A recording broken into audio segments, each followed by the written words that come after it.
there's a lot of pronghorn on College Ranch, and there's one buck that lives on the Jornada, and he's actually been on my photos quite a bit. But in College Ranch up by pasture 9 and pasture 15, there are 2 herds of pronghorn. They both have a dominant buck. And there's the buck I was talking about. This is Floppy Ear, and he's been on my cameras every year. And he's pretty regular, pretty easy to find. I'm not going to disclose his location, but he is very habitual. In this photo in 2014, he's in the exact same spot in 2015, 1 month prior. So 11 months later, he's looking pretty dang good too. So I bet he's got a couple years left on him. I'm sure the ranch guys may have seen him, I don't know, but he's out there quite often. So next up, some more charismatic ungulates. Now, there's a lot of oryx on the Jornada, and there's a lot of oryx pictures on the Jornada, but I did want to highlight some of the crazy horned varieties because I once asked Dave a long time ago how many oryx you think there are. How many oryx are there on the Jornada, Dave? What do you think? Few hundred, right. And so how many were introduced when they came here? Not to when they were introduced to Wismar. Do you know how many? 27. So I wonder, basic population model, how many crossed the San Andreas and got onto our side? And of that, how many of them were from the original founder population? Like, how diverse was their genetics from the ones that came across? Let's say 10 individuals of that original founder population worth of genetic diversity crossed the mountain range onto our side. So now you have all these 100, and their population goes all the way north to Socorro. So say all these oryx are descended from those 10 individuals all these years later. So you get some very wacky looking oryx out there, some crazy horn varieties, and they don't know if that's diet or genetics. Now I'm going to say it's probably crazy genetics that's making these oryx like this, so these next photos are all going to be their wacky horns. So starting with this beautiful pair of clearly good stock oryx, we're going to get to their crazy mutant brothers and sisters. So this one has no horns. This is by Taylor Well, right next to Taylor Well. This highway here is very heavily used by oryx. This one is in pasture 12. One horn, everyone's seen that. Unicorn. Yep, the classy unicorn. Now, legend has it that someone has a picture somewhere of an oryx that has a coyote impaled on its head, but I've been asking around here and other places that have oryx pictures, and of course, I think it's an urban legend. Then you got this guy, his horn's growing crooked. And then goat horn. I actually see this oryx all the time. That would be another, I think, great study is to collar some of these and see how far their movement patterns, because this guy has been all over the place. I've seen it all the way up. I mean, in the grand scheme of a large ungulate, it's not that far, but it is a lot of travel in a short amount of time. In 1 week, this guy, a male or female, I don't know, because it's always just looking at the camera with his like do-rag horns here, but he'll be by like Wagoner Well, and then he'll be down by like Taylor, which again is not that far, but I don't know. I just want to know if they have patterns. Of course, they probably come to water regularly like any other ungulate. But anyway, so just a side note. And then you got this guy. And I've seen this guy one time running with another one. He's got this crazy growth on his horn that caused it to come down. It's like some kind of knot. This oryx runs, and Roxanne can back me up. She's the only one who's ever seen this one besides me. This one runs with another oryx that has like, we call him Lollipop because he has like a horn that comes up a stick, and there's just this giant mass, like this big old bulb on his head. But this guy clearly he's still around. I bet it's only 2 years ago. So, and then you have this guy, and I see this one quite often as well. I call this one Goat Horn, and she goes all over the place. There's one I had a trail cam at NASA Well, and she showed up quite frequently there. I've seen her personally at Gravelly Ridges, and we were doing our cross scale photos. So. Yeah, well-traveled animal. So next up, kit foxes. They're one of my favorites. Can't beat the particular rodent life out there, but I love kit foxes. They're cool. And so I got some cool pictures of kit fox marking his turf.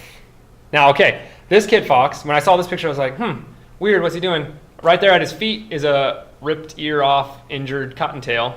Poor little guy, but he's gonna eat it.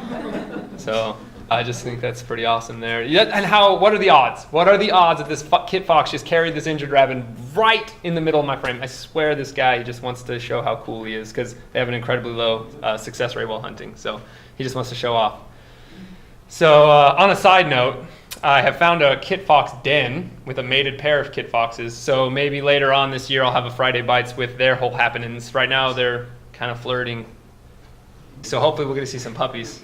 So I wondered if this was them, but it's not. What a rare photo. I mean, kit foxes are A, elusive animals, incredibly hard to find. B, to see them mating, like you would think that'd be close to their burrow, and maybe this is, but I surely didn't see one. This is near one of our rodent trapping grids, and that's a pretty well-traveled area on foot.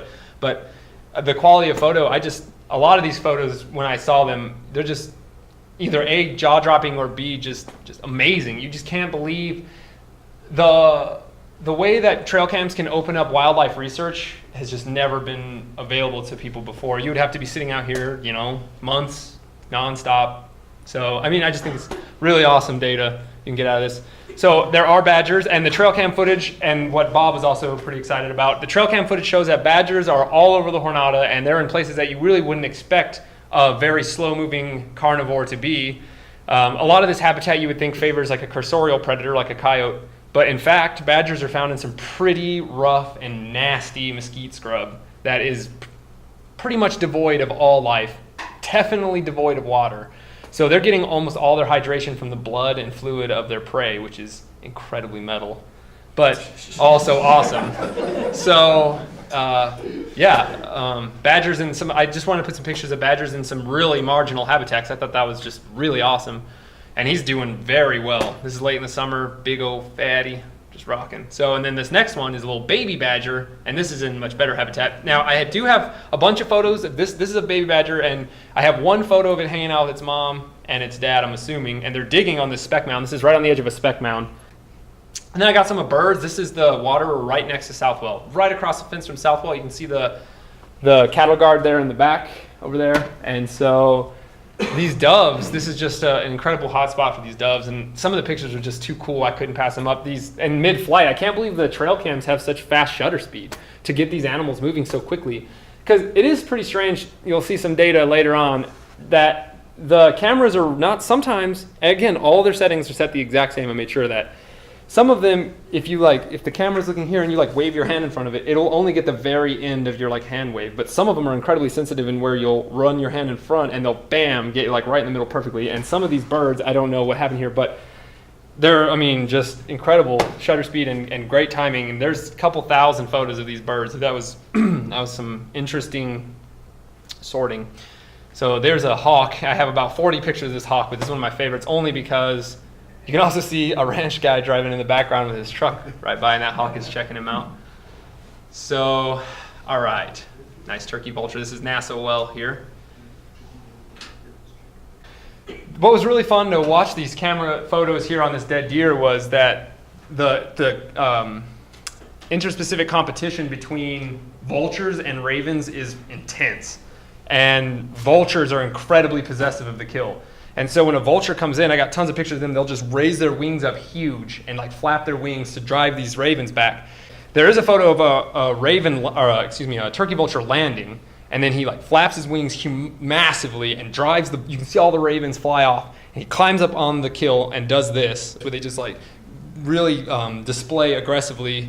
And again, these ravens don't really seem to be caring, but and then a raven actually comes up and bites his tail feather, and they turn around and duke it out on the trail camera. I'm telling you, I got a lot, so it's pretty crazy. But I just want to get some of that behavior here, this turkey vulture, and then this next one, you can see where the turkey vulture just landed and really looking as tough as possible, drive back other turkey vultures. So this smaller turkey vulture is going to get out of here. But I can't believe the shutter speed of those cameras is pretty awesome.